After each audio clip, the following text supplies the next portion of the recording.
If there's one game I can count on for excellent quality, fair monetization, and feature-rich content, it's gotta be Snowbreak Containment Zone. This is a game that I return to every now and then, after confirming that I've spent way more time than I realized, and while I'm generally a bit hit or miss for gacha games with a heavy focus on fan service, the amount of progress that Amazing Season Games have made to the game since its launch has been pretty staggering, enough for me to check back once in a while to see how well it's doing. Since I covered the game last year in 2024, I went back to the game and was pleasantly surprised on just how much improvement has been done since last time. Now, for those that have been watching my content for a while, you'll know that I normally don't take sponsors unless I can personally vouch for and will be able to see myself playing a certain game. And this happens to be one of those cases. Because I've been playing Snowbreak a lot recently, and I've even spent a fair bit of money on it. My name is Psyche, and welcome to a 2025 overview to, in my opinion, one of the top gacha games on the market right now. I'll be going over my thoughts of the game in its current state, a short changelog of everything major that's happened since last year, and what to expect in the current patch. So let's get started. Now, starting with the reasons why I didn't play Snowbreak more frequently. For the longest time, the story was just something that took way too long for me to get interested. Now I gotta say, with me revisiting the game and catching up on some of the story, including finishing the most recent event campaign, the writing quality has absolutely improved. From around chapter 11 and onwards, the overarching plot did become more intriguing. They even added full voice acting to the newer chapters. Now that's dedication. Speaking of story content, something you'll hear me say a lot in my videos is that fear of missing out elements is one of my most disliked practices in live service games, especially when it comes to anything related to lore or story.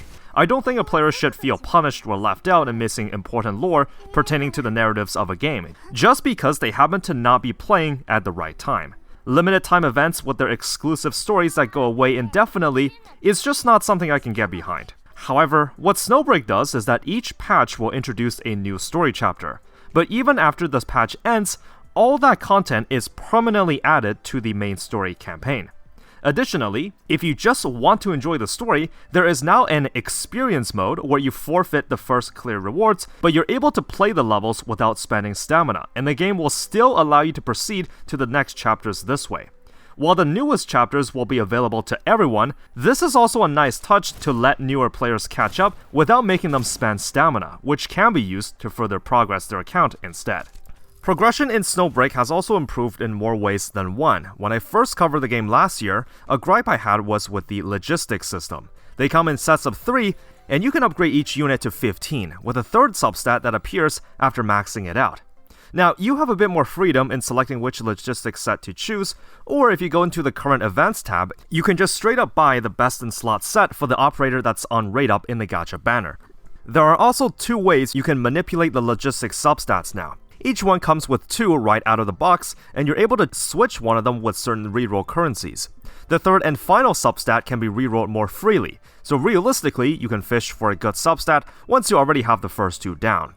Consuming daily stamina is as easy as clicking one button to spend everything on the event farming stage, where pretty much every kind of resource can be purchased in the respective event shop. Something else I want to give kudos for, given that we're talking about the event shop, is that it offers a welfare 4-star weapon that's tailor-made to be compatible with the newest operative, just in case if you don't want to roll the weapon gacha. Speaking of the gacha, Snowbreak does it one step better by having a 100% rate-up banner type.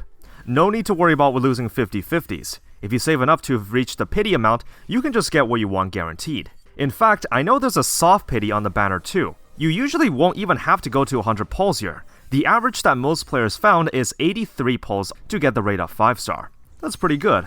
Thank heavens I don't have to worry about losing the coin flip. In case you want to dabble in the weapon banners too, there is a 100% rate up banner for that as well. I mean, guaranteed rate ups for both characters and weapons. Doesn't get any better than that. Here's something else. With the game's personal file system, you can get 2 tokens for each 5-star character per day, and said tokens can be used to unlock manifestation levels, the equivalent of dupes or limit breaks. With enough time, you can actually reach the next limit break levels without pulling for additional copies of them in the gacha. The fact that the game lets you do this is pretty insane. I pulled Katia here when I first started playing, and have almost enough to get 2 of her manifestation levels. As for SSR weapons, the dupe limit is 2, meaning that if you pull 2 copies of the same weapon, you will have the strongest version. The rerun system features multiple selectable rate-ups, so you have a bit more freedom in choosing who to pull for. While the 50/50 rate-up versions of the gacha system is available too, I would still recommend just having that guarantee by pulling on the 100% rate-ups. And something I found is that if you save up diligently, you can actually scrounge up enough resources to pull for every new shiny SSR operative that comes out. So pretty generous there. There is also some cool menu animations when you switch to each operative's weapons, logistics, or manifestation UI screens. I'm fairly certain this wasn't here at the game's launch, and they have retroactively added them for older characters too. That's pretty good. In every content patch, there is a variety of casual and challenge content to do, and some co-op action every now and then.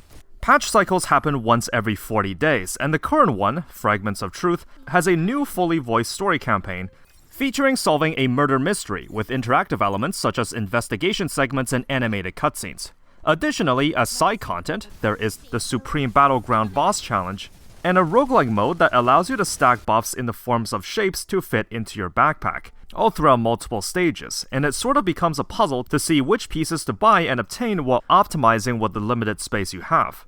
Of course, these are just the activities that are live right now, and there are plenty of others that have been run in the past or are coming out later this patch. The current operative on rate-up is Vidya Celestial Swan, who is a defense shredder and team buffer. Now, I was not given any free resources, nor was I instructed to specifically pull her for this video, but I did, since I had some resources saved up from my time playing, so I pulled Vidya. First, she is a support unit, and if it's one thing that playing gacha games has taught me, is that supports are generally extremely good. Taking Vidya into the event challenge modes, I was able to knock out a decent chunk of the difficult stages with ease. Also, just to showcase the time that you have to spend to max out an operative to make them competitively viable, you can see that there's no ascension mechanics for the operatives. You can level Vidya straight to 80. I got the Welfare 4-star weapon from the event shop, so I don't have to interact with the weapon banner at all. You can even buy multiple copies of it in the event shop in case you want to limit break it to 5. The dedicated logistics set can also be bought directly from the shop too, and the game will actually suggest the substats that the operative will want. From there, it's just a matter of fishing for some of the desirable stats. However, the thing that I want to focus on the most is the premium cosmetics. Now, as you know, if it's one thing Snowbreak is famous for, it's gotta be the fan service. Their cosmetics and skins are some of the most high quality I've seen. For the record, once again, I have not been instructed to buy anything, and I'm typically someone that doesn't buy skins in these games. But just these past 2 patches, I actually bought some of these with my own money. Looking at the current lineup of skins, some of them have their dedicated trailers and previews. I gotta say, looking at a few of them, they are so elaborately thought out that I'm honestly impressed just how creative some of these scenes are. Later this patch, there will also be a rerun of the event campaign Gradient of Souls. In case you didn't know, this was arguably one of Snowbreak's most influential updates in its history. It brought the first ever interactive skin into the game, which kicked off the game's legacy in creating these impeccable cosmetics. There's many ways to customize the operatives, whether during gameplay or in the dormitory mode. Basically, you can assign a room to each of them, and by doing your weekly minigames, you can actually use the vouchers and buy exclusive furniture instead of using the paid currency. You can gift these to said operatives, and some of the furnishing provide unique cutscenes and animations. For example, this patch allows Narita, the operative introduced in the last update, to have her own room, with dedicated furniture sets. Since I was playing the game for the past month or so, I actually have Narita in my roster, so I can showcase it firsthand. The majority of said furniture have their idle animations, or this one that has its own cutscene, which also changes the lighting of the room. Again, while you can use the premium currency to buy these furniture, it is possible to just simply play the game and use the dorm mode's own vouchers to buy them too. Ever since the introduction of these interactable skins, Snowbreak has cemented itself as some of the best creators for in-game cosmetics. I probably don't need to say this, but this game is a paradise for those looking into some quality fan service. Usually, skins provide a either static sprite or a simple outfit change, but here in Snowbreak, the skins extend to the battle animations, the victory poses, and at times even a fully interactable scene with hidden Easter eggs. If you head into the shop, there are a lot of them. They look meticulously detailed in both textures and animations. There's a general lack of quality skins that come with unique voice lines and a fully interactable scene for affordable prices, so what Snowbreak is doing is just not something you see every day. It's very clear that Amazing Season Games knows what they're good at and are even better at delivering it. Anyways, out of the gachas I've played in the past couple years, Snowbreak is one that I can endorse any day. Ever since I first covered the game last year, there have been many improvements made to the player experience, as well as securing its place as providing some of the best fan service you'll see in gacha games. At its current state, the guaranteed rate-up banner types, the ability to farm for character limit break levels, the low-maintenance nature of the logistics system, the variety of events available, and of course, the impeccable customization of cosmetics and skins. Again, I don't take sponsors unless I can personally see myself playing a certain game, and Snowbreak is one title that I've spent both time and money in. If Snowbreak has caught your interest, use the link in the description to install it today. Thank you for tuning into this overview of the game and its newest patch. If you want to catch more gacha-related content, you know what to do. As always, thank you for watching, and have fun out there.